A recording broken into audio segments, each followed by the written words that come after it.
ராமநாராயண் ராம். இந்த பிரபஞ்சத்தில் உயிரின் சக்தியில் ஆழ்ந்திருக்கும் அதே சக்தி அனைத்து அணுபரமாணுவிலும் உள்ளது.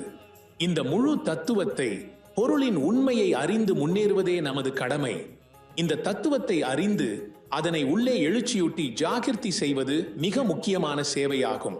இந்த தத்துவம் மலர் மற்றும் பழங்களாக மலர்ந்து உடலின் உள்ளே விரிவடையும் போது, உலகுக்கு உள்ளிருக்கும் சக்தி பற்றி அறியும் போது எந்த வகையான அறிவுறுத்தலுக்கான தேவையும் இருக்காது. நெறியியல் காரணமாக எல்லா வழியிலும் கூச்சலிட வேண்டியதும் இல்லை. தத்துவத்தின் உணர்வு கிடைத்தவுடன் தேசபக்தி தானாகவே எழும. தத்துவம் என்பது எந்த ஒரு சொல்லும் இல்லாமல் தானாகவே மற்றவர்களுக்கு புரிந்து கொடுக்க உதவும் நெறியை கொண்டது. இது வரும்போது வேறுபாடுகள் இல்லாமல் ஒன்றுபட்டுள்ள உணர்வு தோன்றும்.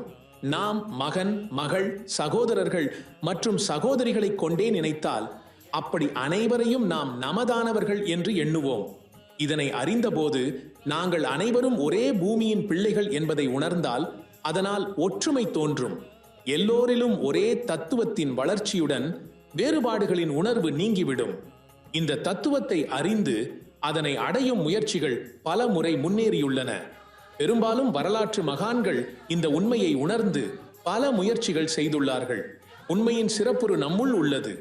வேத மந்திரம் நம்முள் நுழைந்துள்ளது. அதனை அறிந்து அதனை பயிற்சி செய்ய வேண்டும்.